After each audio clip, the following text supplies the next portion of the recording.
Alright, তো শুরু করা যাক। আজকে বেসিক্যালি আমাদের আইএলটিএস স্পিকিংয়ের ফার্স্ট ক্লাস, আইএলটিএস স্পিকিংয়ের মডিউলের। সো প্রথমেই আমাদের আজকের ক্লাসের টপিক হচ্ছে যে বেসিক্যালি যে আমাদের যে what examiners look for in IELTS speaking. ঠিক আছে, সো এক্সামিনাররা আসলে আইএলটিএসে কী খোঁজে, ঠিক আছে, যে আমাদের আসলে আইএলটিএসের মার্কিংটা যদি আমরা বুঝতে পারি তাহলে কিন্তু আমরা আইডেন্টিফাই করতে পারবো যে কিভাবে বেসিক্যালি আমরা মার্কটা তুলতে পারবো। এমনকি যেটা অলরেডি জান্নাত আপা আপনি অলরেডি একবার দেখেছেন আমাদের যখন প্রথম দিকে যখন আপনার আইএলটিএস হয় আর কি, স্পিকিং নিয়েছিলাম আর কি। তো বেসিক্যালি আমরা যেই ক্রাইটেরিয়ার উপরে বেস করে মার্কিংটা করা হয় সেটা যদি আমরা বুঝতে পারি তাহলে কিন্তু আমরা যে কোনো আইএলটিএস স্পিকিংয়ের পরে যখন আমি আপনাকে ধরিয়ে দিব যে আপনার এই এই জায়গায় ইমপ্রুভ করতে হবে, আপনি কিন্তু তখন ব্যাপারটাকে ইজিলি ধরতে পারবেন। এমনকি নিজেও যখন প্র্যাকটিস করবেন তখন কিন্তু নিজেও জিনিসটা বুঝতে পারবেন যে আপনার হচ্ছে কোথায় আসলে ইমপ্রুভ করা দরকার। ওকে, সো আইএলটিএসে বেসিক্যালি মার্কিংটা করা হয় চারটা মানে ক্রাইটেরিয়ার উপর বেস করে আর কি, ঠিক আছে, বেসড অন 4 ক্রাইটেরিয়া। সেই চারটা ক্রাইটেরিয়া কি কি? একটা হচ্ছে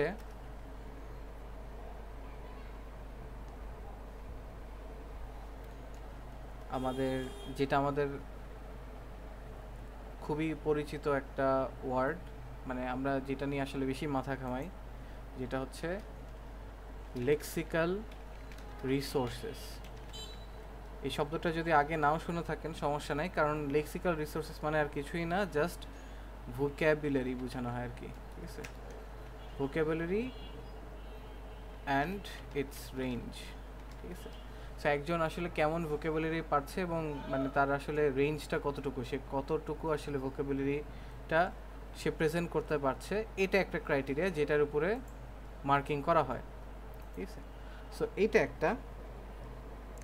নেক্সট যেটার উপরে আমাদের মার্কিং করা হয় সেটা হচ্ছে, আচ্ছা আমি এটাকে আরেকটু করে দিই, LR শর্টে লিখে দিলাম। ওকে, আচ্ছা আরেকটা বলা হয়েছে GA শর্টে, যেটা হচ্ছে grammatical range and accuracy. So এক কথায় আপনি গ্রামারের কেমন পারছেন, কতটা নিখুঁতভাবে আপনি গ্রামাটিক্যাল মিস্টেক্স না করে বলতে পারছেন, তারপরে different types of sentence, right, properly simple complex sentence এগুলো ইউজ করতে পারছেন কিনা, এবং এগুলো নিয়ে আমরা বলবো, এক্সাম্পল দিব আর কি। জাস্ট শুরুতেই জাস্ট ক্লিয়ার করে নিচ্ছি যে তারা কীভাবে মার্কিংটা করে আর কি। সো এই দুইটা হচ্ছে কমন, এই মানে রাইটিং এবং স্পিকিংয়ের ক্ষেত্রেও বলা যায় যে জিনিসটা সেম। সো নেক্সট যে জিনিসটা আসে সেটা হচ্ছে আমার ফ্লুয়েন্সি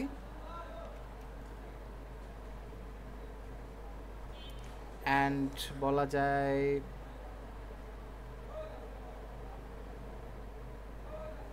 ফ্লুয়েন্সি অ্যান্ড কোহিয়ারেন্স বলে বোধ হয়, অ্যান্ড কোহিয়ারেন্স বা FC, ফ্লুয়েন্সি অ্যান্ড কোহিয়ারেন্স।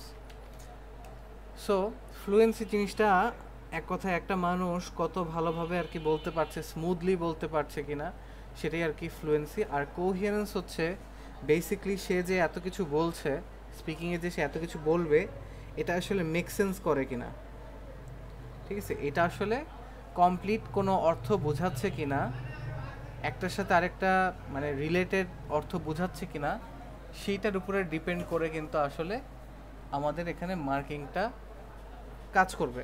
ঠিক আছে, fluency and coherence. So fluency হচ্ছে যে সে বেশি বেশি আটকে যাচ্ছে কিনা, প্রপারলি বলতে পারছে কিনা এইটা। আর কোহিয়ারেন্স হচ্ছে যে সে মানে একজন স্টুডেন্ট বা একজন এক কথায় যে এক্সাম দিচ্ছে সে আসলে এতক্ষণ মানে কোনো অ্যান্সার যে দিল সেটা কোনো কমপ্লিট কোনো মিনিং পোর্ট্রে করে কিনা। ফর এক্সাম্পল আমরা জানি পার্ট 2-তে একটা কিউ কার্ড দেওয়া হয়, আইএলটিএসে কিউ কার্ড দেওয়া হয়, এবং সেটার উপরে আমাদের 2 মিনিটস ধরে কিন্তু লাগাতার কিন্তু বলতে থাকতে হয়, কন্টিনিউসলি আমাদের বলতে হয়, রাইট?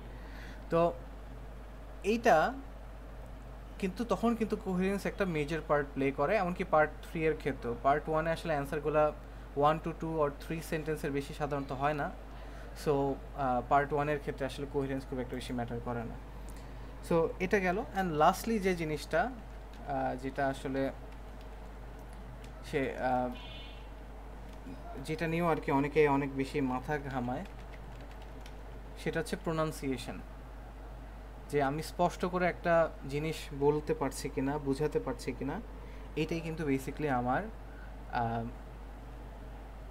বোঝানো হয় আর কি। অনেকে মনে করে যে আমাদের প্রোনাউন্সিয়েশন মানে হচ্ছে যে আমার আমেরিকান অ্যাকসেন্টে বলতে হবে, ব্রিটিশ অ্যাকসেন্টে বলতে হবে, রাইট? অনেকে এরকম মনে করে। এটা আসলে রাইট না। এটা ট্রু যে আপনি যখন নেটিভদের কপি করার ট্রাই করবেন, তখন আপনার প্রোনাউন্সিয়েশনটা অ্যাকুরেট বা স্পষ্ট, ঠিক আছে, ক্লিয়ার এক প্রোনাউন্সিয়েশন হওয়ার চান্সেসটা বেড়ে যাবে, ঠিক আছে? এটা অবশ্যই হবে আপনি যখন নেটিভদের কপি করার ট্রাই করবেন, নেটিভ যারা ইংলিশ স্পিকার। বাট প্রোনাউন্সিয়েশনের কিন্তু আপনার যে ওই অ্যাকসেন্টটাকেই কপি করতে হবে কমপ্লিটলি, এটা আসলে রং। এটা এমন অনেক সময় দেখা যায় যে ব্যাপারটা যদি এমন হয়ে দাঁড়ায় যে প্রোনাউন্সিয়েশন করতে যে সে অ্যাকসেন্ট কপি করতে যে এটার জন্য আলাদা ফোকাস দিতে যে সে কিন্তু অনেক ভুল করতে পারে, কারণ এটা কিন্তু ন্যাচারাল না। আপনি যখন নিজে থেকে একটা অ্যাকসেন্ট বের করার ট্রাই করবেন নিজের মধ্যে থেকে, এটা কিন্তু ন্যাচারাল না। আপনি যদি এমন যদি হয় যে আপনি ইউকেতে থাকেন, ইউএসএতে থাকেন, আপনি হচ্ছে সবসময় এটা শুনে আসতেছেন এবং তখন অটোমেটিক কিন্তু আপনার মধ্যে অ্যাকসেন্টটা চলে আসবে, ঠিক আছে? যারা ইউএসএ যায় দেখা যাচ্ছে যে 1 বছর 2 বছর পরে আসলে কিন্তু অ্যাকসেন্টটা অনেকটা চেঞ্জ হয়ে আসে। এটা এমন না যে তারা ইচ্ছা করে চেঞ্জ করে, তাদের এনভায়রনমেন্টের কারণে কিন্তু এটা চেঞ্জ হয়ে যায়। বাট বাংলাদেশে থেকে যদি আপনি সেম জিনিসটা ফোর্স করে করার ট্রাই করেন, এটা কিন্তু আপনাকে এক্সট্রা এফোর্ট দিতে হবে, এবং এক্সামের টাইমে to be honest extra accent বের করা it's a tough thing to do. যেখানে মানে আপনার আশেপাশে আসলে ধরেন আমরা সাধারণত বাংলাদেশি অ্যাকসেন্টেই কথা বলে থাকি, যেটা আসলে ইন্ডিয়ান অ্যাকসেন্টের মতনও না, কিছুটা মাঝামাঝি, আমেরিকান অ্যাকসেন্ট এবং ইন্ডিয়ান অ্যাকসেন্টের মাঝামাঝি আর কি।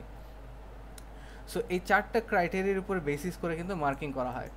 এখন কোয়েশ্চেন আসতে পারে যে কোনটাতে কত মার্কস থাকে, রাইট? বাট প্রবলেমটা হচ্ছে এই স্পিকিং টেস্টটা কিন্তু আসলে আমাদের রাইটিংয়ের মতন না, যে আমাদের একটা ক্লিয়ার কাট একটা মার্কিং আছে এবং এটার উপরে আমাদেরকে মার্কিং করা হয়, ঠিক আছে? মানে এমন না যে এখানে 20 মার্কস, এখানে 30 মার্কস, রাইট? এখানে ফর এক্সাম্পল ব্যান্ড স্কোরের হিসাব যদি করি, এখানে 7 ব্যান্ড স্কোর, এখানে 8, এরকম কিন্তু না, ঠিক আছে?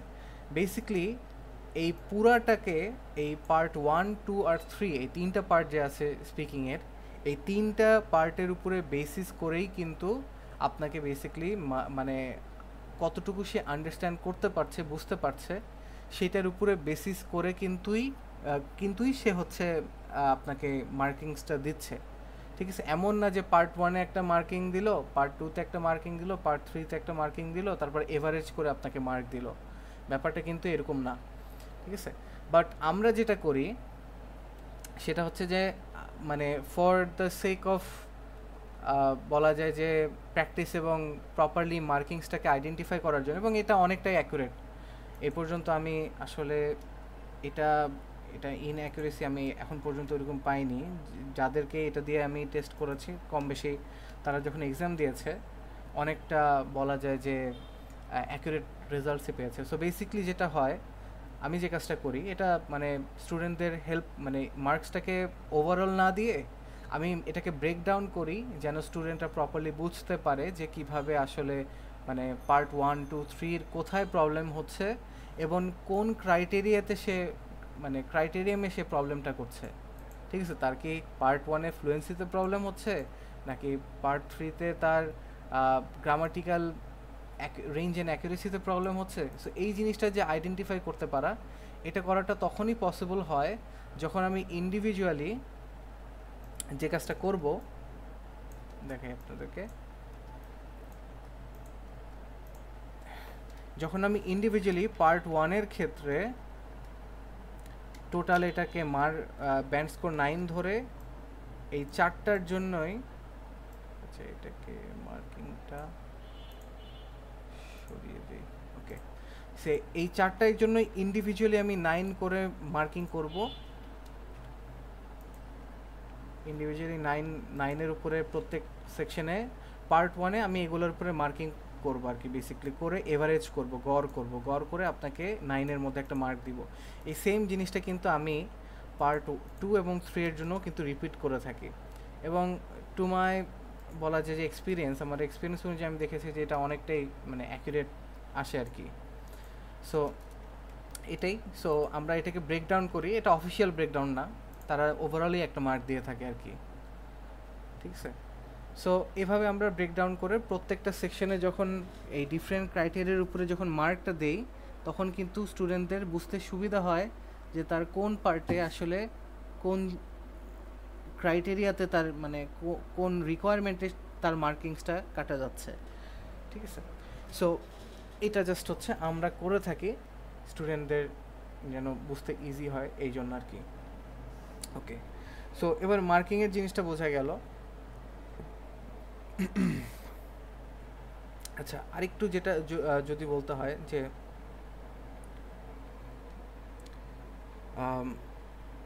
আচ্ছা, কিছু কিছু আসলে আমাদের স্পিকিং নিয়ে যেগুলো আর কি ভুল ধারণা আছে সেগুলো একটু অ্যাড্রেস করতে চাই। আচ্ছা, আপনাদের কি মনে হয় যে স্পিকিং যদি কেউ ফাস্ট করে তাহলে কি মানে ফ্লুয়েন্সিটা গুড হয়, মানে ফ্লুয়েন্সিতে মার্ক বেশি আসবে? যে আপনাদের আইডিয়া কি?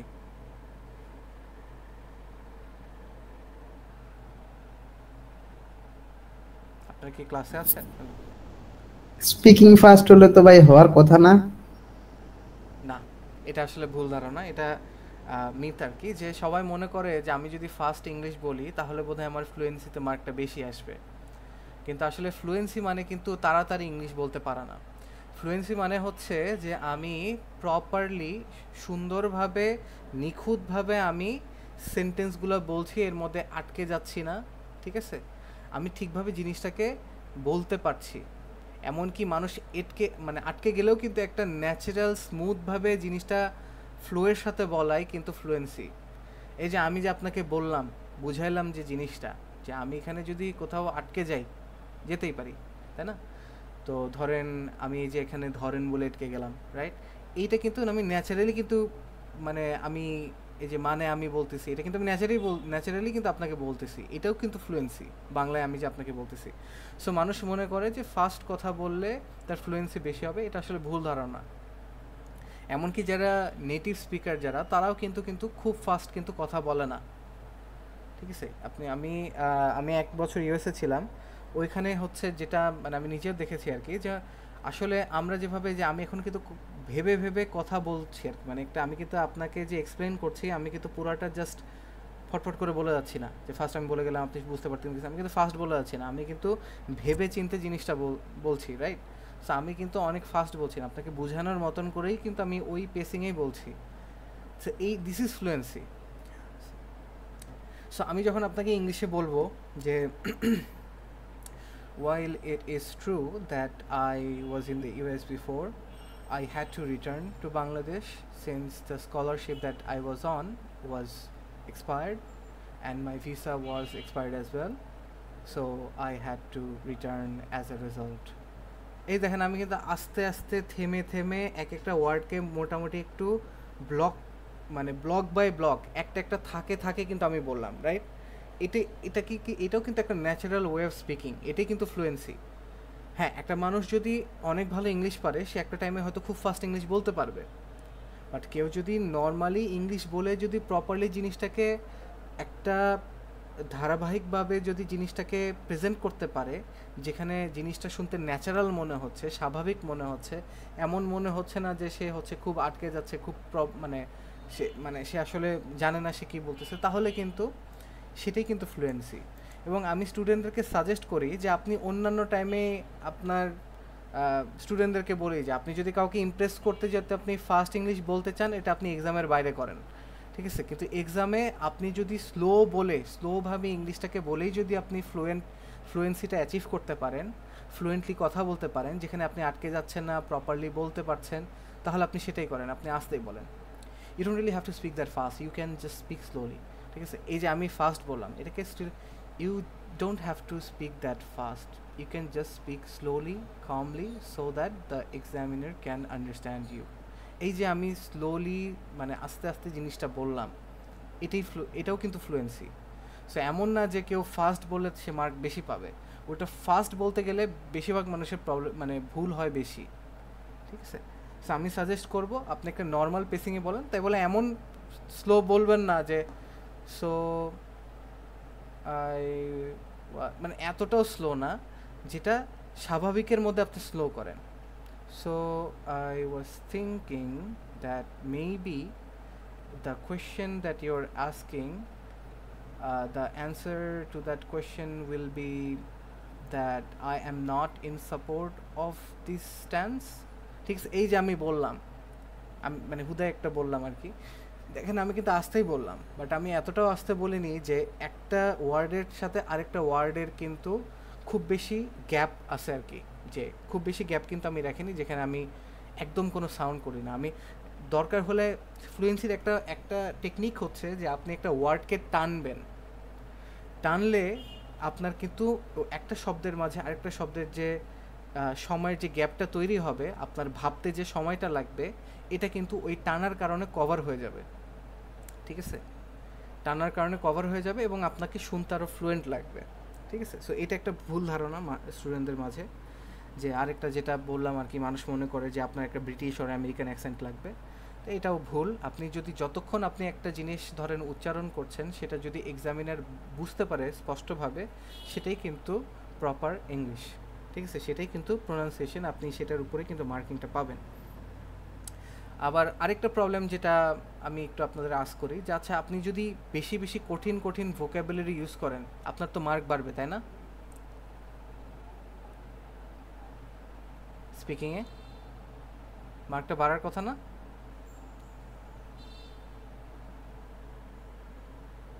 হ্যালো, আচ্ছা আমি বলে দিচ্ছি উত্তরটা। সেটা হচ্ছে যে সবাই মনে করে, হ্যাঁ হ্যাঁ রিলেভেন্ট, আমি যতটুকু জানি যে রিলেভেন্ট আর হচ্ছে যে যত অ্যাপ্রোপ্রিয়েট ওয়ার্ড ইউজ করা যায়, মানে পারফেক্টলি ডিসক্রাইব।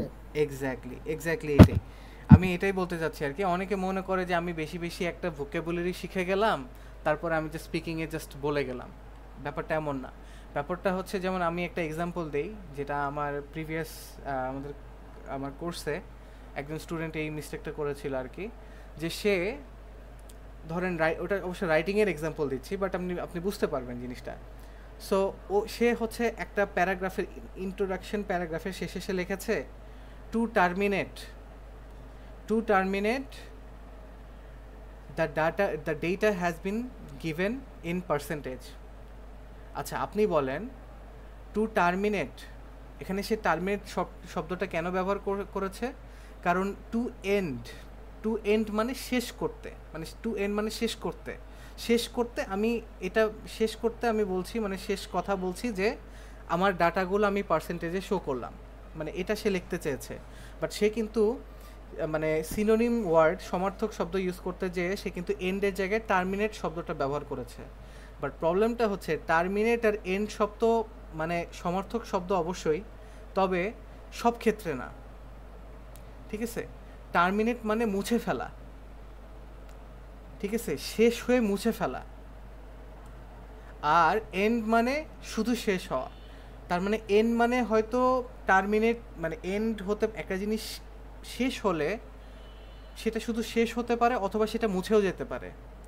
এন্ড দিয়ে কিন্তু বুঝায় না, মানে নির্দিষ্ট করা হয় না যে আসলে কি হলো জিনিসটা কি শেষ হয়ে গেল নাকি মুছে গেল, এটা কিন্তু এন্ড শব্দটা দ্বারা কিন্তু বোঝা যায় না।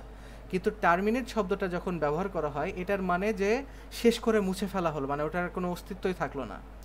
কিন্তু আমি যখন একটা মানে সেন্টেন্স লিখছি, একটা প্যারাগ্রাফ লিখছি, আমি কিন্তু টার্মিনেট ওয়ার্ডটা কিন্তু এখানে ইউজ কিন্তু অ্যাপ্রোপ্রিয়েট না। আমি বুঝাতে চাচ্ছি যে আমার মানে প্যারাগ্রাফটা শেষ হচ্ছে, ঠিক আছে, টু এন্ড, ঠিক আছে, বা বাই দ্য এন্ড, আমরা বলি না বাই দি এন্ড। তো এটা দ্বারা আমরা বাংলা দ্বারা করলে শেষ, হ্যাঁ, এটা দ্বারা আমরা কিন্তু বুঝাচ্ছি যে আমাদের শেষ হয়ে যাচ্ছে জিনিসটা। বাট সে যখন সমর্থক শব্দ হিসেবে যখন টার্মিনেট শব্দটা ব্যবহার করছে, হ্যাঁ, টার্মিনেট সমর্থক শব্দ হতে পারে এন্ডের, বাট এই ক্ষেত্রে ব্যাপারটা কিন্তু অ্যাপ্রোপ্রিয়েট না। টার্মিনেট মানে শেষ করে মুছে ফেলা, অস্তিত্ব থাকবে না। ঠিক আছে, টার্মিনেট মানে মেরে ফেলা বোঝায়, এক ধরনের মেরে ফেলা বা শেষ করে দেওয়া, যে অস্তিত্ব থাকবে না বা ওটা আর থাকবে না, এটা বোঝায় টার্মিনেট বলতে।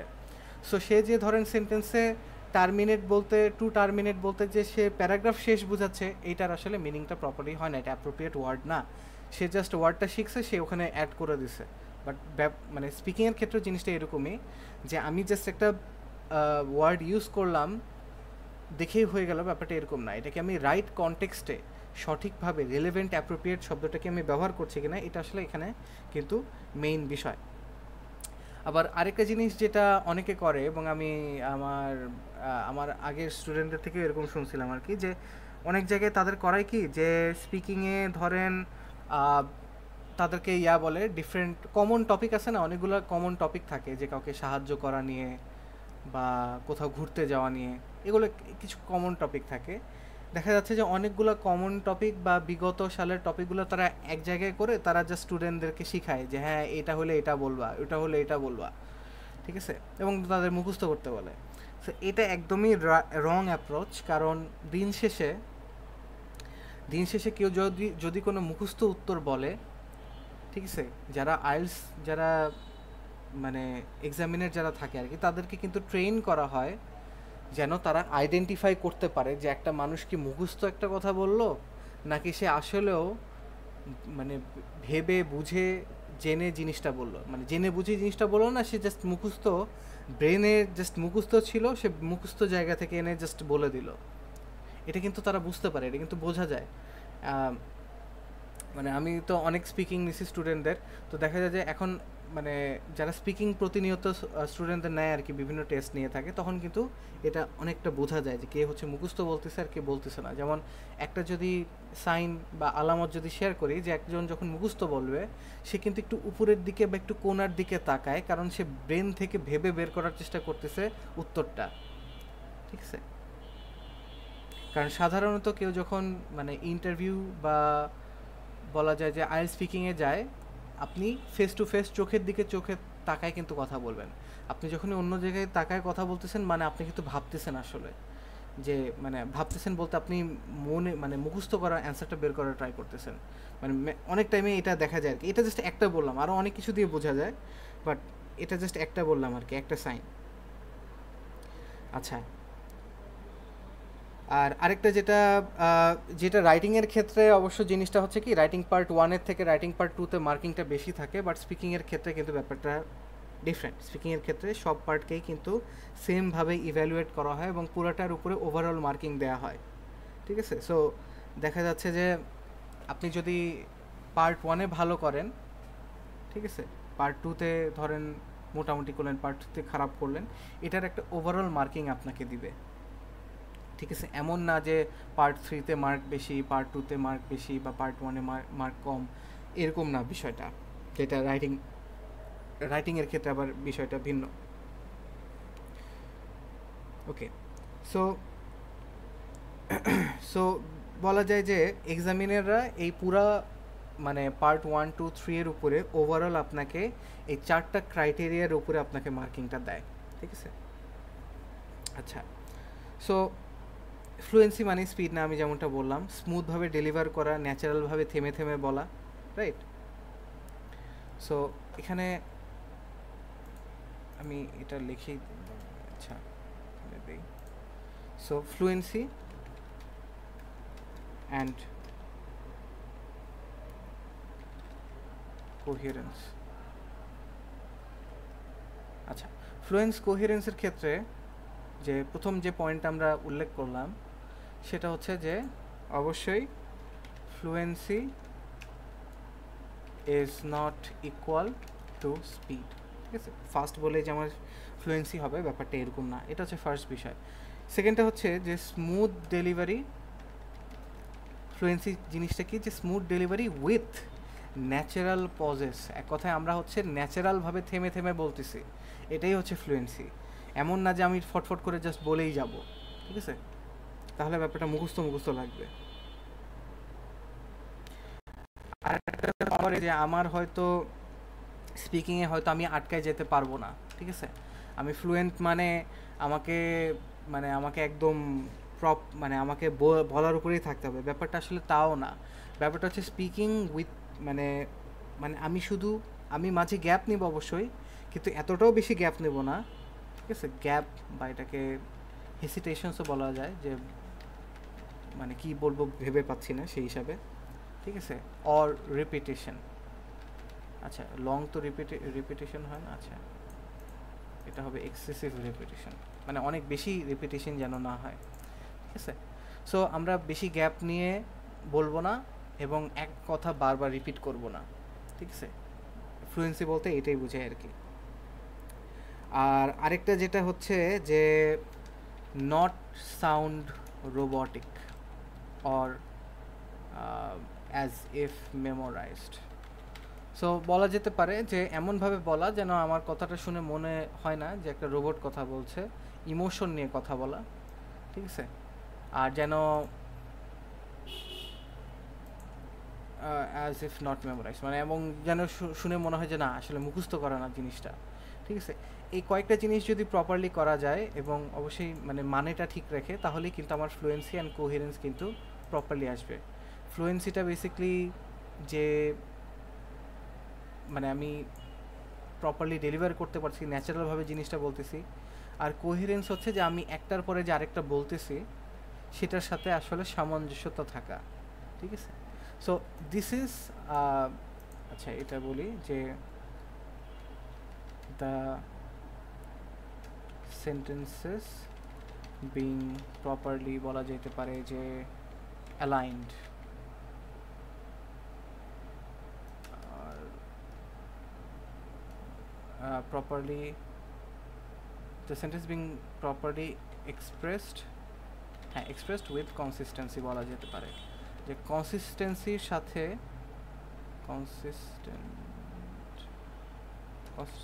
হ্যাঁ কনসিস্টেন্সির সাথে আমার একের পর এক সেন্টেন্সগুলো বলা, এক্সপ্রেস করা, এটাই হচ্ছে আমার কি ফ্লুয়েন্সি অ্যান্ড কোহিরেন্স, ঠিক আছে? তো এটার কিছু যদি এক্সাম্পল দেই, এটাকে আমরা আরও ভেঙে ভেঙে যদি বলি, ধরেন এক্সামিনাররা আপনার কাছে ন্যাচারাল ফিলার্স চায়। ন্যাচারাল ফিলার্স বলতে কি বোঝানো হচ্ছে, মানে এটার সাথে এটাই ন্যাচারাল ফ্লুয়েন্সি অ্যান্ড কোহেরেন্সের মধ্যে পড়ে। ন্যাচারাল ফিলার্স বলতে কি বোঝায়? ওয়েল, ঠিক আছে, আচ্ছা ওয়েল একটা, যে আমি ওয়েল বলে একটু টানলাম, রাইট? এটা একটা ন্যাচারাল ফিলার মানে যেটা দিয়ে আমি সেন্টেন্সের মধ্যে বা মাঝে বা শুরুতে আমি যেটা বলি, যেটার মাধ্যমে আমি আসলে ভাবার জন্য টাইম নিচ্ছি যে আমি কী বলবো, এবং সেটাকে আমি ন্যাচারালি প্রেজেন্ট করতেছি, এটাই হচ্ছে ন্যাচারাল ফিলার্স। সো ওয়েল বলে আমি একটু টান দিলাম, এই মুহূর্তে আমি ভাবলাম, রাইট? আরেকটা হচ্ছে যে লেট মি থিঙ্ক, হ্যাঁ এটা আপনি বলতে পারবেন এক্সামে, কোনো সমস্যা নেই, let me think. So I weed assume that, ঠিক আছে? সো আপনি দেখেন যে সো হইতে পারে একটা, রাইট? সো একটা হইতে পারে। সো এরকম আরও কিছু যেগুলা আপনার কাছে সঠিক মনে হইতে পারে। এমন কিছু যদি হয় যে আপনাকে কোনো কিছু নিয়ে লজিক দিতে বললো যে এটা কেন এরকম, ঠিক আছে, যে কিভাবে হয়, তখন আপনি ফার্স্টলি আই থিঙ্ক দ্যাট আপনি জাস্ট অ্যাড করে দিলেন শুরুতে, ঠিক আছে? এগুলো হচ্ছে ন্যাচারাল ফিলার্স, যেগুলো আপনি বললে শুনতে ন্যাচারাল লাগবে, এগুলা বলতে আপনার খুব একটা বেশি ভাবতেও হবে না, বাট এগুলো বলার টাইমে আপনি এরপরে কী বলবেন সেটা ভাবার একটা টাইম পাবেন। আমরা বাঙালিদের সাথে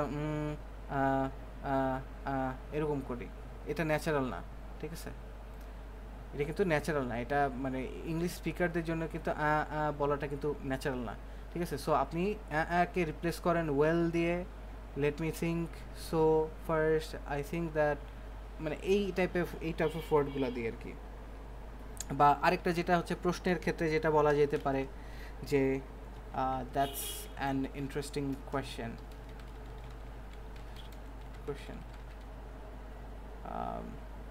দ্যাটস অ্যান ইন্টারেস্টিং কোয়েশ্চেন।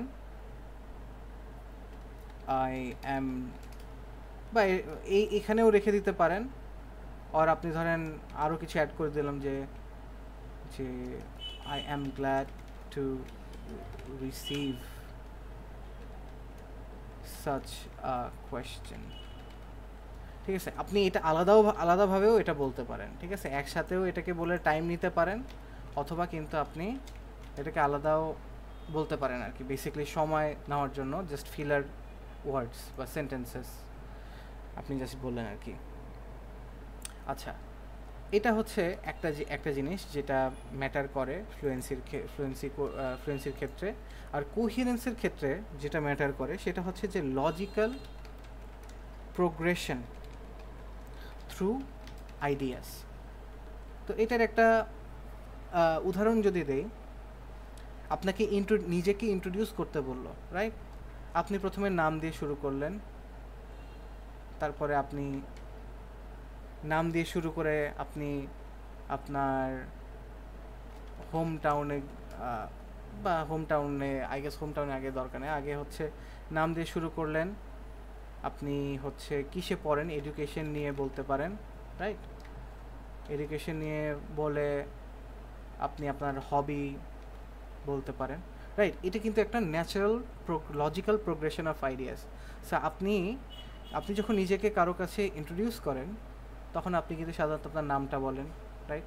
আপনার শিক্ষাগত যোগ্যতা, আপনি কী করতেছেন সেটা বলেন, আপনি কী করতে পছন্দ করেন সেটা হয়তো বলেন, ঠিক আছে? আবার এটার সাথে হয়তো বা আপনি অ্যাড করতে পারেন যে আপনার হোম টাউন কোথায়, রাইট? এটা হচ্ছে কিন্তু জাস্ট একটা এক্সাম্পল দিলাম যে লজিক্যাল প্রোগ্রেশন বলতে কী বোঝানো হয়, আইডিয়াসের লজিক্যাল প্রোগ্রেশন, ঠিক আছে? সো এটা জাস্ট একটা আইডিয়া দিলাম। পার্ট 2-তে যে আমাদের লজিক্যাল প্রোগ্রেশনটা আরও ভালোভাবে করতে হয়, মানে একটা আইডিয়ার সাথে আরেকটা আইডিয়ার লিঙ্ক থাকতে হয় আরও ভালো করে পার্ট 2-তে, কারণ আমাদের মানে বিভিন্ন সিনারিও দিয়ে আমাদেরকে সেগুলোর উত্তর টানা বলতে হয় আর কি পার্ট 2 এর ক্ষেত্রে কিউ কার্ডে, রাইট? সো এটা একটা।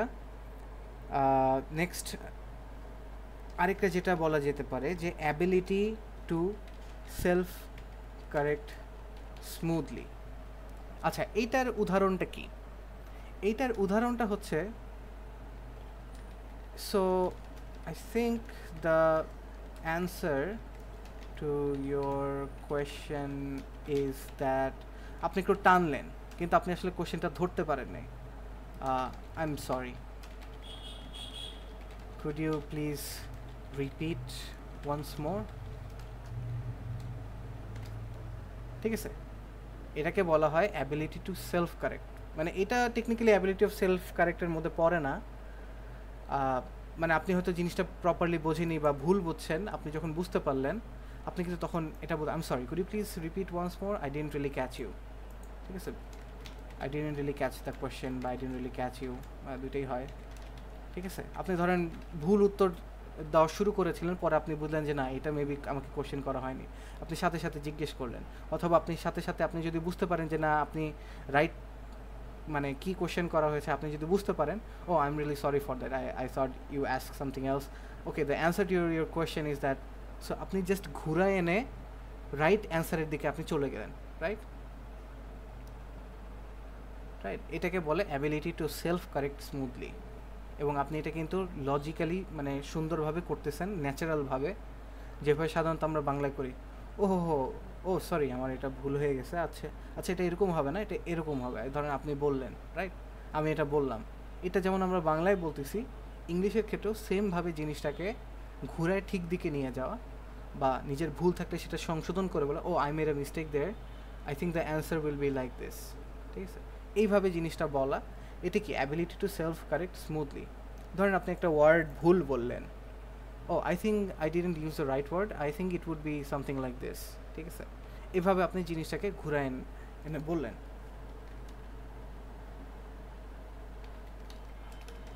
I think I gave a wrong, I used an আচ্ছা, inappropriate থেকে irrelevant word for this, it should be দিয়ে তারপর আপনি রাইট ওয়ার্ডটা বললেন, right? So this is ability to self correct. এগুলোর মাধ্যমে কিন্তু আপনার বেসিকলি ইয়াটা বাড়ে, রাইট? আপনার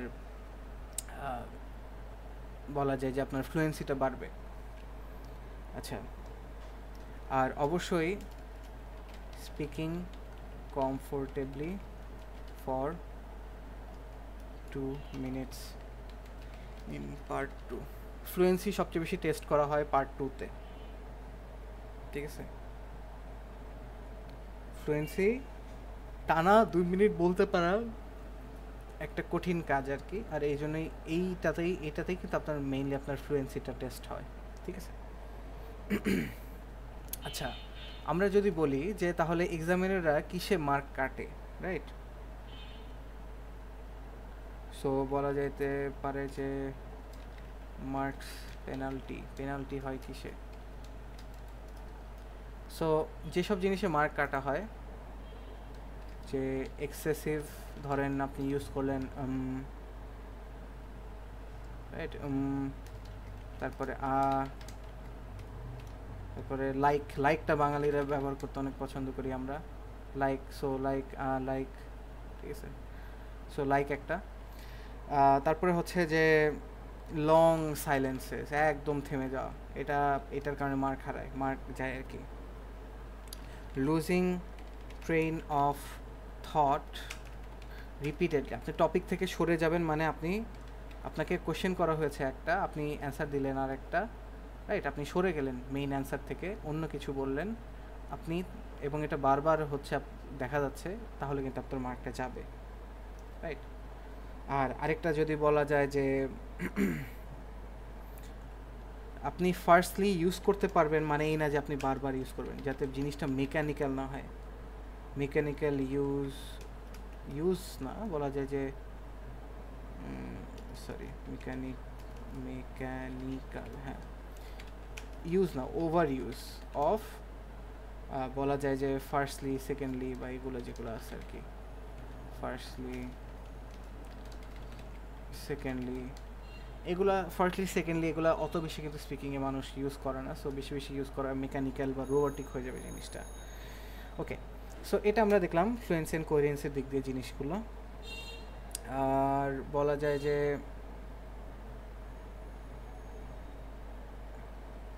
আপনাদেরকে যদি আমি এখন হুট করে একটা কোশ্চেন করি, so could you describe to me the river that you had visited last time, ঠিক আছে? আমি যদি আপনাকে কোশ্চেনটা করি, আপনি শুরু করবেন কিভাবে, কোন না ভেবেই সাথে সাথে যদি শুরু করেন, আপনি কি বলবেন?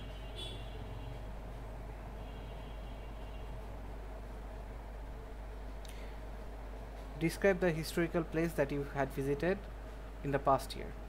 আপনাকে কোশ্চেন করলাম, আপনি এখন আপনার তো শুরু করতে হবে, আপনি তাহলে কিভাবে শুরু করবেন?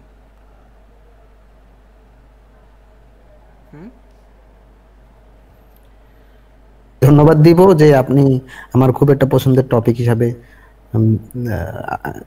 Thank you for bringing me this question which is my favorite things, and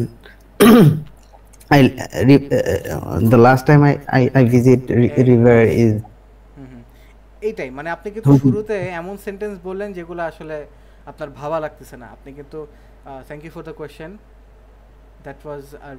that is a really interesting question that you asked, ঠিক আছে? এই যে আপনি বললেন, ঠিক আছে, এটা বলতে কিন্তু আপনার খুব বেশি ভাবা লাগবে না, এটা যদি আপনি মনের মধ্যে রেখে দেন আর কি, এরকম যে হ্যাঁ একটা রেডিমেড অ্যান্সার আর কি, বলার পরে তারপরে আপনার মেইন অ্যান্সারটা শুরু করেন, সো আপনি বলার মতন টাইমটা পাচ্ছেন, রাইট? সো এটা হচ্ছে আমাদের লেক্সিক্যাল রিসোর্সের পরেরটা আর কি, আমাদের ফ্লুয়েন্সি অ্যান্ড কোহেরেন্সের জিনিসটা আমরা দেখলাম। এবার আমরা যেটা করব, এবার আমরা লেক্সিক্যাল রিসোর্সের জিনিসটা দেখব।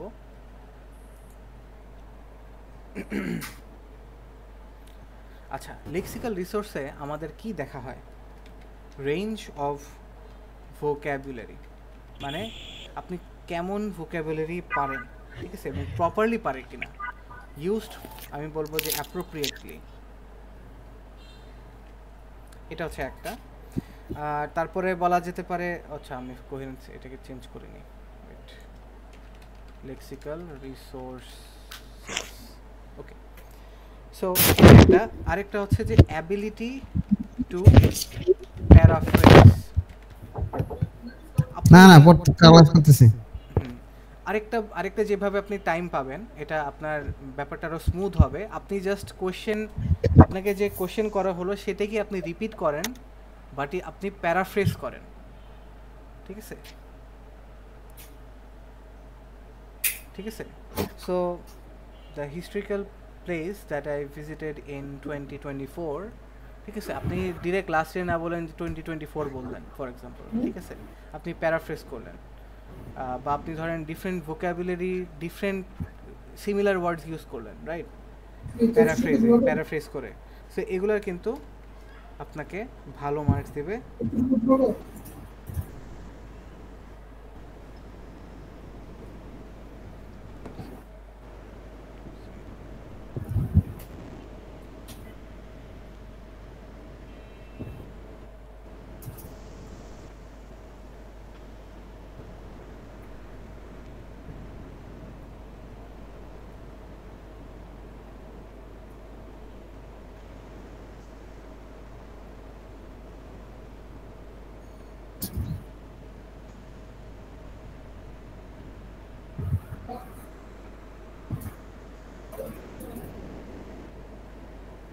আচ্ছা, সো আরেকটা যেটা বলা যেতে পারে যে ন্যাচারাল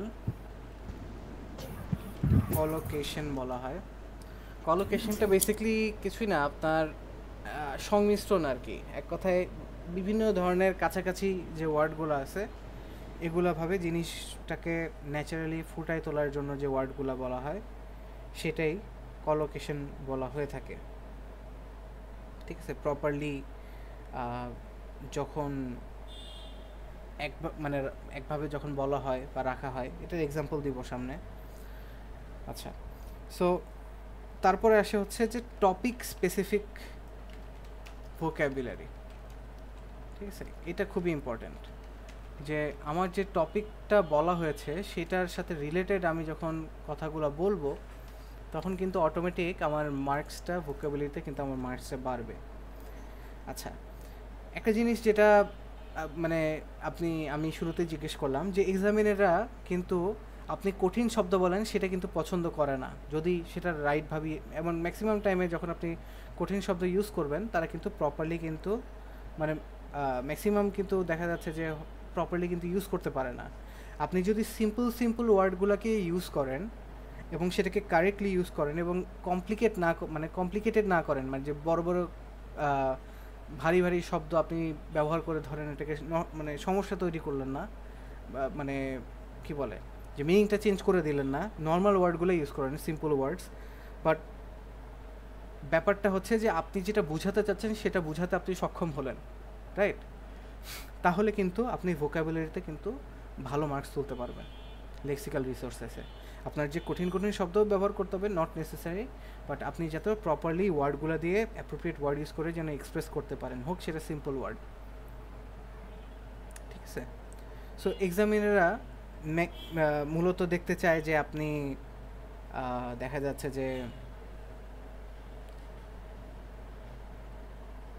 যে আপনার প্যারাফ্রেজ করতে পারেন কোশ্চেনে আপনাকে যেটা বলা হলো সেটাই ধরেন আপনি বারবার আপনি আরেকবার হচ্ছে ধরেন এই বললেন না। ফর এক্সাম্পল আপনাকে কোশ্চেন করা হলো যে do you enjoy cooking,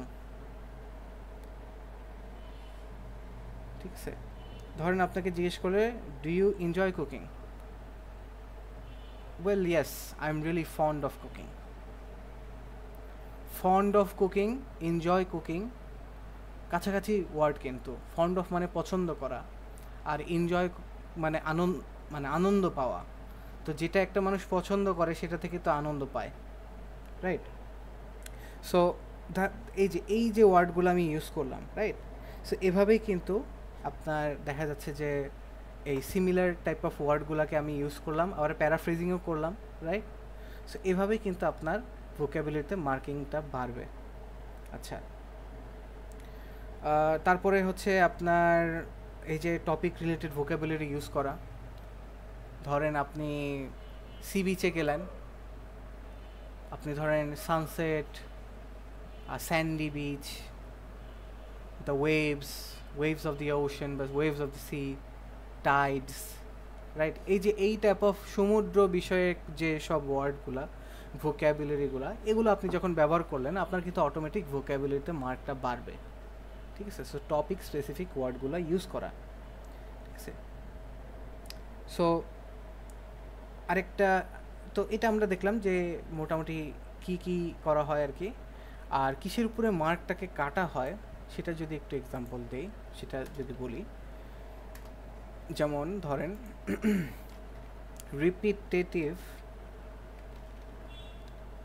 basic vocabulary বারবার ব্যবহার করা। ঠিক আছে?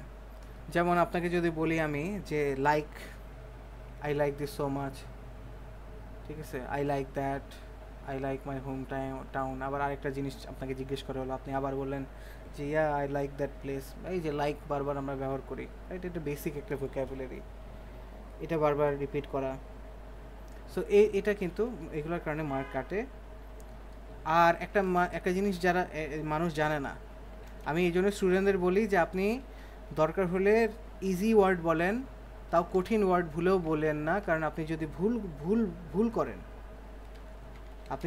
ভুল করেন সফিস্টিকেটেড ওয়ার্ড, আমি এটাকে বলি সফিস্টিকেটেড ওয়ার্ড, মানে কঠিন ওয়ার্ড, এক্সট্রাভেগেন্ট ওয়ার্ড, রাইট? যে বাড়তি বা বাড়াবাড়ি ওয়ার্ড, এই ওয়ার্ডগুলো আপনি যখন ব্যবহার করবেন এবং সেটাকে যখন ইনকারেক্টলি ইউজ করবেন, এটার কারণে আপনার মার্ক কাটবে। আপনি নিশ্চিত থাকেন আপনার মার্ক কাটবেন। সো আপনার যেখানে মার্ক হয়তো যেতই না, আপনি যদি নর্মালটা ইউজ করলে, সেখানে যদি স্টুডেন্টরা দেখা যাচ্ছে যে হয়তো বা মাতব্বরি করে, ঠিক আছে, বেশি কঠিন শব্দ শিখে বলা ট্রাই করলো এক্সামে, কিন্তু প্রপারলি ইউজ করতে পারলো না, ইনকারেক্ট করলো, মার্ক যাবে। ঠিক আছে? সো এটাই। আচ্ছা, আবার অনেক টাইমে মানুষ যেটা করে যে অনলি মেমোরাইজড ফ্রেজেস, তো দেখা যাচ্ছে যে সে এমন জিনিস বলতেছে, এমন সব ধরেন ওয়ার্ডস বলতেছে বা ফ্রেজ বলতেছে যেটা বোঝা যাচ্ছে যে সে মুখস্থ এগুলো তার। ঠিক আছে? যে সে এবং এগুলো দেখা যাচ্ছে ঘুরাই ফিরে এগুলোই বারবার আসে, কারণ একটা মানুষ যদি মুখস্থ করে বলে তা তো খুব বেশি বলতে পারার কথা না। ঠিক আছে? তখন কিন্তু মার্কটা যায়। এটা মোটামুটি সেমই বলা যায়। সেটা হচ্ছে যে ইনঅ্যাপ্রোপ্রিয়েট ইউজ অফ, আচ্ছা ইউজ অর ওভার ইউজও বলা যায়, অনেকে বেশি ইউজ করে। ইডিয়মস বানান কি ঠিক হলো আমার? হ্যাঁ, ঠিক আছে, ইডিয়মস। হ্যাঁ, সো দেখা যাচ্ছে যে আমরা যেমন একটা খুবই কমন একটা ইডিয়ম আমরা জানি, ক্যাটস অ্যান্ড ডগস, মানে কি মুষলধারে বৃষ্টি পড়া। এখন ধরেন একজন বললো it was so sunny like cats and dogs, তাহলে তো হলো না, তাই না? তার মানে সে ভুল বলল, যে এত গরমে গ্রীষ্মের রোদে মুষলধারে, মানে রোদ বুঝাচ্ছে সে।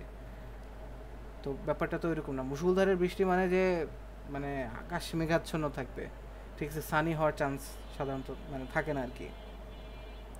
তো এই জিনিসগুলো অ্যাভয়েড করতে হবে। সো এখন যদি আপনাকে বলা হয় যে কোশ্চেন করা হলো যে ডু ইউ এনজয় কুকিং, ধরেন আপনি আনসার দিলেন যে yes I like cooking is good, I cook often, আপনি বললেন। এটা কিন্তু খুবই বেসিক অ্যান্সার।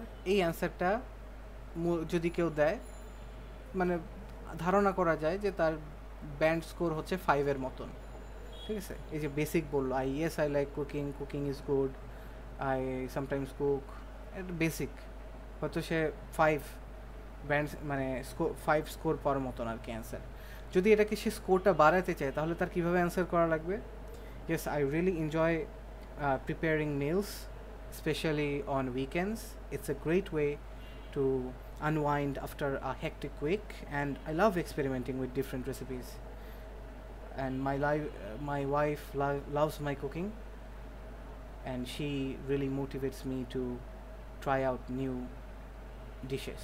ঠিক আছে? এই যে আমি বললাম, এটা একটা মানুষ যদি এই অ্যান্সারটা দেয়, সে আইদার 7.5, 7 থেকে 8 অথবা 8.5ও হতে পারে, ডিপেন্ড করে। আই গেস একটা সেন্টেন্সের উপরে তো মার্কিং পুরোটা বলা যায় না, বাট এরকম আর কি 7 থেকে 8-এর আশেপাশে আর কি একটা অ্যান্সার দিলাম আমি। সো এই যে আমি ওয়ার্ডগুলো ইউজ করলাম, আমি কিন্তু প্রপারলি ওয়ার্ডগুলো ইউজ করলাম। যে ধরেন প্রিপেয়ারিং মিলস মানে কি? রান্না করা, ঠিক আছে। তারপরে আনওয়াইন্ড মানে একটু বিরতি নেওয়া বা একটু রিল্যাক্স করা আফটার এ হেকটিক উইক, একটা কেওটিক মানে খুবই কষ্টকর একটা সপ্তাহের পর, মানে যেটাকে আমরা বলি উইক ডেজ আর কি, যে কাজের দিনগুলা, অফিস ডেজ যেগুলোকে বলা হয়, ঠিক আছে। তারপরে এক্সপেরিমেন্টিং বললাম, different recipes.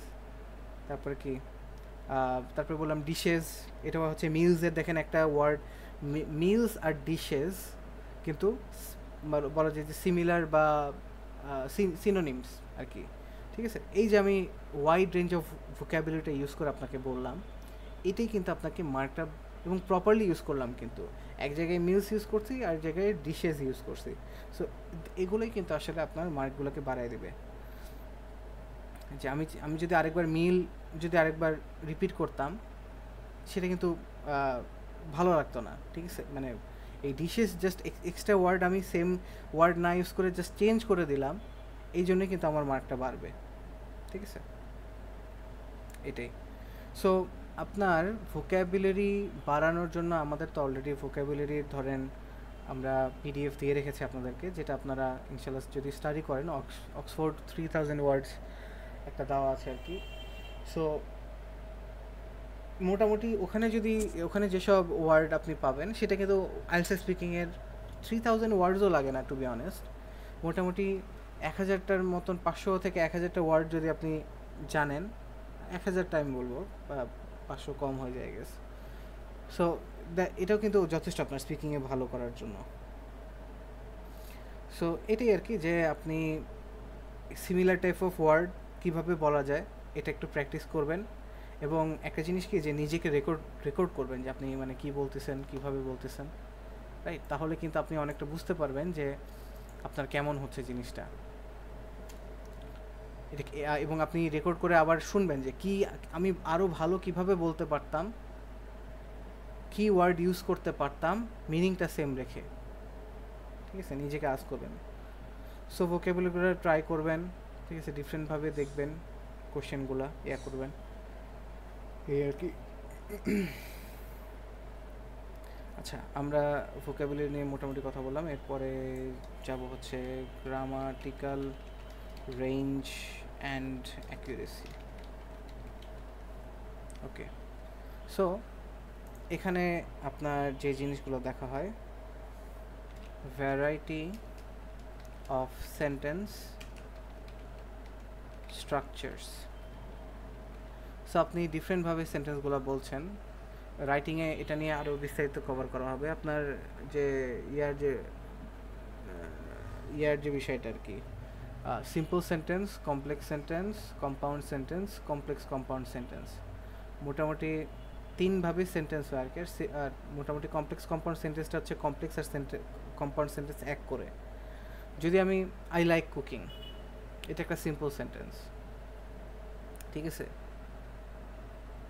Before the doctor arrived the patient died, এটা একটা কমপ্লেক্স সেন্টেন্স, ঠিক আছে। কমপ্লেক্স সেন্টেন্সের একটা বৈশিষ্ট্য হচ্ছে যে একটা ফ্রেজ সামনে এসে কমা বসে, তারপরে বাকি সেন্টেন্সটা হয়, ঠিক আছে। আর কম্পাউন্ড সেন্টেন্স হচ্ছে যেখানে এক কথায় আপনার কোনো কনজাংশন অর্থাৎ যুক্ত, মানে দুইটা সেন্টেন্সকে যুক্ত করে এমন কোনো ওয়ার্ড ব্যবহার করে আমার যখন দুইটা সেন্টেন্স বা তিনটা সেন্টেন্স যখন একসাথে বলা হয়, মানে একসাথে বলা হয় বা লেখা হয়, সেটাই হচ্ছে কম্পাউন্ড সেন্টেন্স।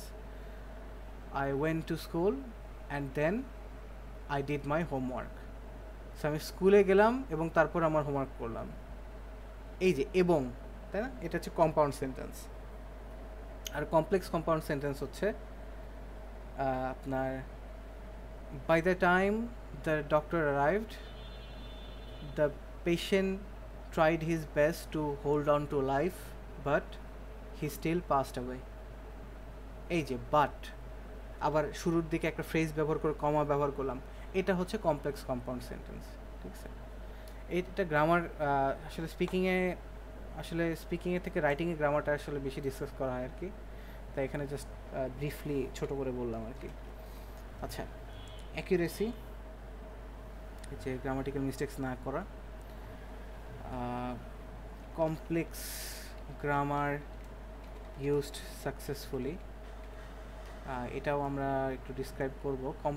কমপ্লেক্স গ্রামার বলতে এখানে একটু বোঝাচ্ছি আর কি, যে বেসিকলি আপনার ধরেন এই ডিফারেন্ট টেন্সের সাথে আপনি ডিফারেন্ট স্ট্রাকচার ব্যবহার করলেন, মানে ডিফারেন্ট সেন্টেন্স স্ট্রাকচার ব্যবহার করলেন ডিফারেন্ট টেন্সের সাথে, ঠিক আছে, এবং প্রপারলি করলেন, এটা একটা কমপ্লেক্স গ্রামার হতে পারে।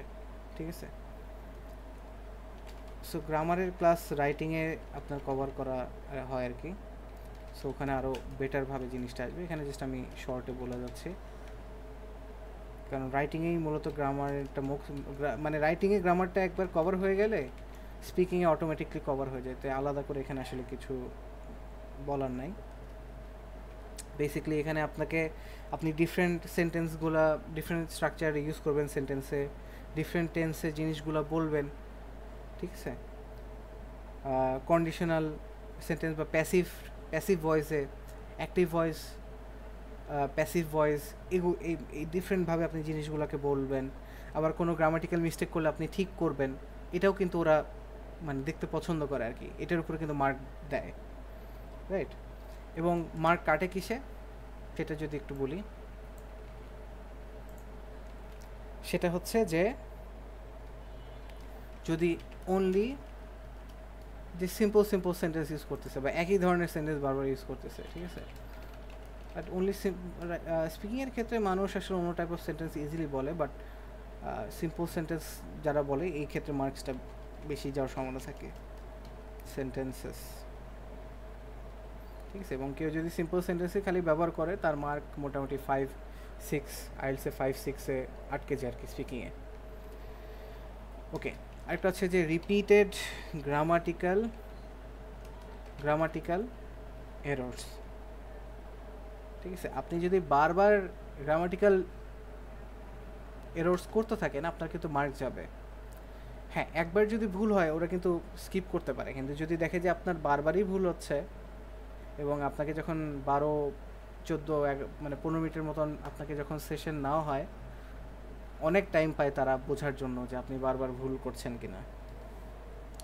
আরেকটা হচ্ছে যে অ্যাটেম্পটিং, আবার ঠিক ভোক্যাবুলারির মতন আপনি যদি ধরেন কমপ্লেক্স স্ট্রাকচারটা ব্যবহার করে যদি আপনি বলতে চান কিন্তু ঠিক মতন পারেন না, তাহলেও কিন্তু আপনার মার্ক যাবে।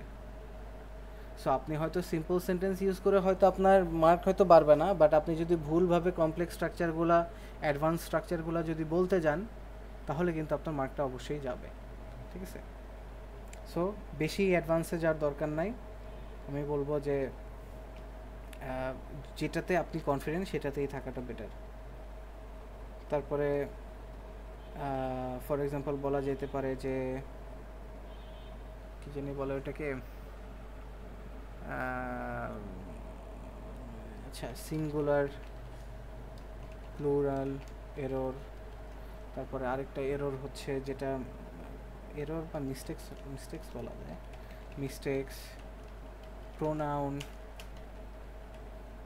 এরর বা মিস্টেক্স যেটাই বলি। আরেকটা হচ্ছে এটাকে কি বলে, কম্পারেটিভ এরর, মিস্টেক্স। কম্পারেটিভ বলতে বোঝানো হচ্ছে আপনার ওই কম্পারেটিভ না কি বলে এক্স্যাক্ট ওয়ার্ড আমার মনে পড়তেছে না, বেসিক্যালি আপনার গুড, বেটার, বেস্ট, ঠিক আছে, যে এই টাইপ অফ যে জিনিসগুলো আর কি। সো এই জিনিসগুলো আমাদের খেয়াল রাখতে হবে। সো যদি আপনাকে একটা এক্সাম্পল দেই যে সিম্পল সেন্টেন্স যে ধরেন ব্যবহার করতেছে সে কি বলবে, ধরেন তাকে বলা হলো সোশ্যাল মিডিয়া নিয়ে কথা বলতে, রাইট? সো সে ধরেন বললো যে social media is very important, young people use it every day, right? তারপরে বলে যে young people meet talk with friends, এই যে বললো, right, simple sentence basic structure দিয়ে।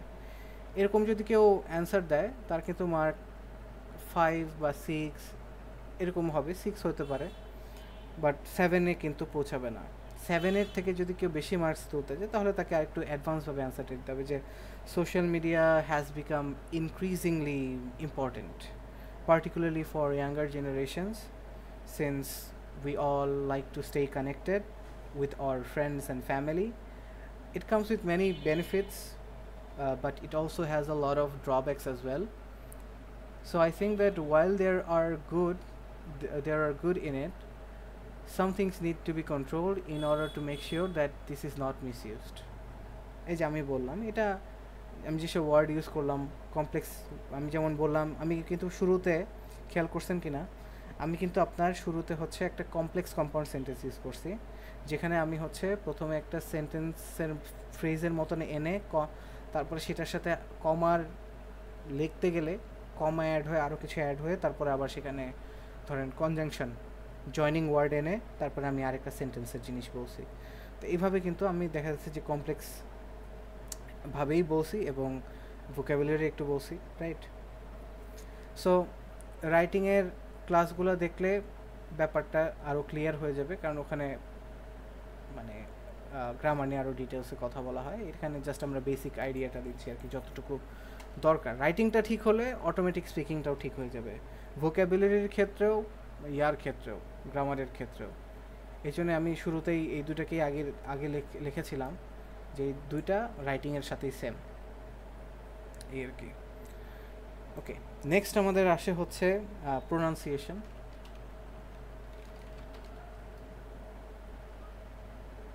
সো প্রোনাউন্সিয়েশনের ক্ষেত্রে আমাদের দেখা যাচ্ছে যে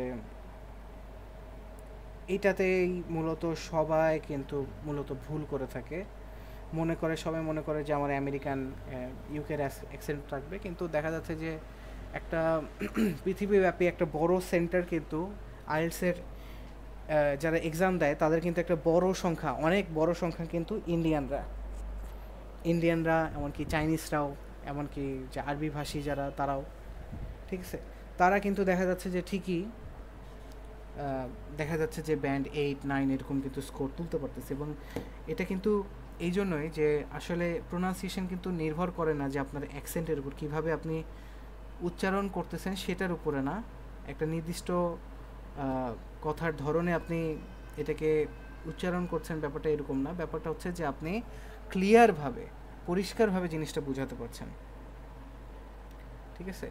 প্রোনাউন্সিয়েশন মানে যে এক্সামিনার ক্যান আন্ডারস্ট্যান্ড, সিম্পল ভাষা, ঠিক আছে, এক্সামিনার যেন বুঝতে পারে। ইন্ডিভিজুয়াল সাউন্ডস ডান কারেক্টলি, ওয়ার্ডগুলো যেন পরিষ্কার থাকে, একটা যেন আরেকটার সাথে মিশে না যায়, ঠিক আছে। Word stress in the right place,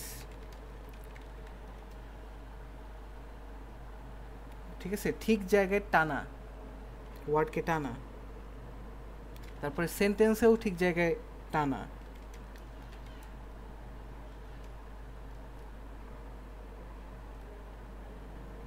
stress, আচ্ছা, sentence stress in the right word বলা যায়। আচ্ছা, আরেকটা হচ্ছে যে বলা যেতে পারে যে, আচ্ছা এই কয়টাই আই গেস।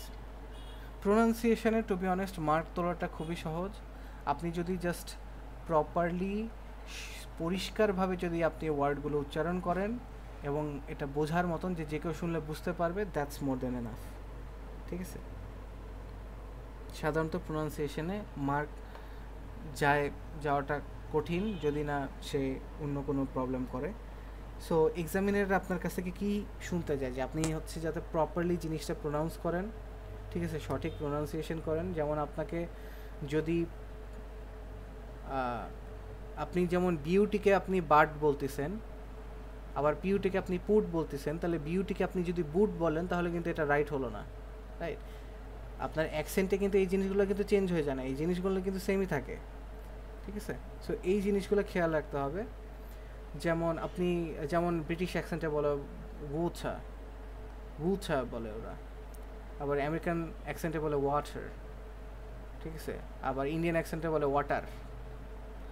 তো এই যে তিনটে অ্যাকসেন্টেই বললাম, জিনিসটা বোঝানো হয়েছে কিন্তু সেম, যে কেউ শুনলে কিন্তু বুঝতে পারবে যে কী বলা হচ্ছে, তিনটেই কিন্তু ক্লিয়ারলি আমি ওয়ার্ডটা বললাম। আচ্ছা, সঠিকভাবে ওয়ার্ডগুলোকে স্ট্রেস করা বলতে আমি কী বোঝাচ্ছি এটাকে যদি একটু এক্সপ্লেন করি। যেমন ফটোগ্রাফি, ফটোগ্রাফি, রাইট, ফটোগ্রাফি আমরা বলি, ফটো, এই যে ফটোগ্রাফি, রাইট, ফটোগ্রাফি, এই যে রাইট, আপনি যদি ফটোগ্রাফি বলেন, ফটোগ্রাফি বলেন, তাহলে কিন্তু জিনিসটা মানে প্রপার হবে না, ফটোগ্রাফি, ঠিক আছে, ফটোগ্রাফি, ফটোগ্রাফি। হ্যাঁ, আপনি যদি ফটোগ্রাফি এইভাবে বলেন, বেশি না টান দেন, তাহলেও কিন্তু জিনিসটা আগে ফতেও যদি টান দেন, তারপরেও এটা কিন্তু কারেক্ট, ঠিক আছে। এখানে মেইন জিনিসটা হচ্ছে যে বেশি করা যাবে না, সঠিকভাবে করতে হবে, যেন প্রোনাউন্সিয়েশনটা একদম চেঞ্জ না হয়ে যায়, ঠিক আছে। তো এটাই, সঠিকভাবে আপনি ওয়ার্ডগুলোকে স্ট্রেস করতে পারতেছেন, স্বাভাবিকভাবে আপনি ওয়ার্ডের মাঝে গ্যাপ রাখতে পারতেছেন ক্লিয়ারলি। এই জন্য আমি বলি স্টুডেন্টদেরকে, এটা আরেকটা কারণ আমি স্টুডেন্টদেরকে বলি ফাস্ট না বলতে, আপনি ধীরে ধীরে বলেন, ধীরে ধীরে বললে আপনার প্রোনাউন্সিয়েশনটা পরিষ্কার হবে। যখন ফাস্ট মানুষ বলতে যায় অটোমেটিক কিন্তু প্রোনাউন্সিয়েশনটা একটু ঘোলাটে হয়ে যাওয়ার সম্ভাবনা অনেক বেশি থাকে, এবং হয়ে যায়ও অনেক বেশি ফাস্ট বলতে গেলে। So thinking that I need to do, হয়ে যায়, ঠিক আছে, মিশে যেতে পারে ওয়ার্ড। সো এই জন্য আমি বলি একটা নর্মাল পেসিংয়ে বলেন, একটু স্লো পেসিংয়েই বলেন, নো প্রবলেম, প্রোনাউন্সিয়েশনে মার্কটা বাড়বে, প্লাস ফ্লুয়েন্সিতেও, এক্সকিউজ মি, ফ্লুয়েন্সিতেও মার্কসটা কিন্তু আপনার বেড়ে যাবে। আচ্ছা, এখন কোশ্চেন আসতে পারে তাহলে মার্ক তারা কিসে কাটে, ঠিক আছে। সো মার্কস তারা কিসে কাটে, যে রং প্রোনাউন্সিয়েশন, মানে আপনি একদম প্রোনাউন্সিয়েশনটাই চেঞ্জ করে দিলেন। আপনি যদি স্কেডিউল বলেন আর শিডিউল বলেন, দুইটাই কারেক্ট। এখন যে আপনি শিডিউলে বলেন, শিডিউলে, তাহলে তো হলো না, জিনিসটাই চেঞ্জ হয়ে গেল, ঠিক আছে। যেটা নর্মালি যে প্রোনাউন্সিয়েশনগুলো, যে উচ্চারণগুলো প্রচলিত, হোক সেটা আমেরিকান হোক, ব্রিটিশ হোক, ইন্ডিয়ান হোক, ডাজেন্ট ম্যাটার, যতক্ষণ ব্যাপারটা প্রপারভাবে মানে সাউন্ড হচ্ছে, ততক্ষণ আপনি মার্ক পাবেন। আরেকটা হচ্ছে যদি কেউ রোবোটিকভাবে কোনো প্রোনাউন্সিয়েশন করে, আই গো ইং টু, এভাবে যদি বলে আর কি, ঠিক আছে। আচ্ছা, আর যদি ধরেন নো স্ট্রেস ফটোগ্রাফি, এই যে এইভাবে আমি বললাম ফটোগ্রাফি, ঠিক আছে, নো স্ট্রেস, আপনি যদি যেখানে স্ট্রেস দেওয়ার কথা ওখানে যদি আপনি না টানেন, তাহলে কিন্তু আপনার মানে এইটাই কিন্তু আপনার প্রোনাউন্সিয়েশনে মার্কস যেতে পারে, ঠিক আছে। আচ্ছা, এটা হচ্ছে রং প্রোনাউন্সিয়েশন দিছি। আর তো এটাকে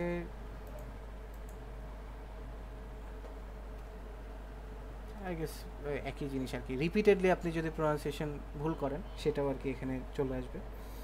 সো আপনাকে যদি বলা হয় রেকর্ড, ঠিক আছে, record, let me record this record, record আর রেকর্ড, পার্থক্যটা কি বুঝতে পারতেছেন? একটা হচ্ছে আই রেকর্ডেড দিস, রেতে কিন্তু এখানে টানটা বেশি হচ্ছে। দ্য রেকর্ড আপনি যখন বলতেছেন, তার মানে এই রেকর্ডটা, the record is very clear, আপনি বললেন যে এই রেকর্ডটা অনেক পরিষ্কার। রেকর্ড আপনি যখন যখন আপনি টানটা দিচ্ছেন, তার মানে এটা কিন্তু নাউন, সরি, হ্যাঁ, তার মানে এটা কিন্তু নাউন। আপনি যখন I will record, sorry record না, কী জানি বলতে, হ্যাঁ কী জানি বলতে নিলাম, ভুলে গেলাম। হ্যাঁ, সো একটা হচ্ছে যে, আচ্ছা আমি উল্টা বলতেছি, রেকর্ড হচ্ছে আপনার verb, I will record this, এটা হচ্ছে ভার্ব, ঠিক আছে। I bought a record, I bought a record, ঠিক আছে? এটাতে নাউন বুঝালে আপনি শেষের মানে আগে টানটা দিবেন বিভিন্ন ওয়ার্ডের ক্ষেত্রে, ম্যাক্সিমাম ওয়ার্ডের ক্ষেত্রে এরকম বোঝা যাবে আর কি। যেমন প্রেজেন্ট, ঠিক আছে, I presented this, I brought him a present. একটা হচ্ছে প্রেজেন্ট, আর একটা আই প্রেজেন্টেড। আই প্রেজেন্ট একটা মানে কোথায় টানটা ভরটা দিচ্ছেন, মানে টান আসলে রাইট ওয়ার্ড না, ভরটা কোথায় দিচ্ছেন, এমফাসিসটা কোথায় দিচ্ছেন সেটার উপরে কিন্তু প্রোনাউন্সিয়েশনটা ডিপেন্ড করে। I brought him a present, I presented, I will present. একটা হচ্ছে I will present, I bought him a present. বোঝা গেছে? এই জিনিসটা মানে আপনি যখন প্র্যাকটিস করতে থাকবেন দেখবেন যে এটা অটোমেটিক চলে আসবে, ঠিক আছে? মানে ন্যাচারালিভাবে আপনি মানে ইমোশনের সাথে যখন জিনিসগুলো বলবেন তখন কিন্তু জিনিসগুলো অটোমেটিক চলে আসবে আর কি। সো এটাই আমাদের আজকের টপিকটা, এটাই ছিল মেইনলি, যে আমরা এই কিভাবে তারা এক্সামিনাররা মার্কিং করে, কিভাবে মার্ক কাটে, সেই জিনিসটাই আমরা আজকে দেখলাম।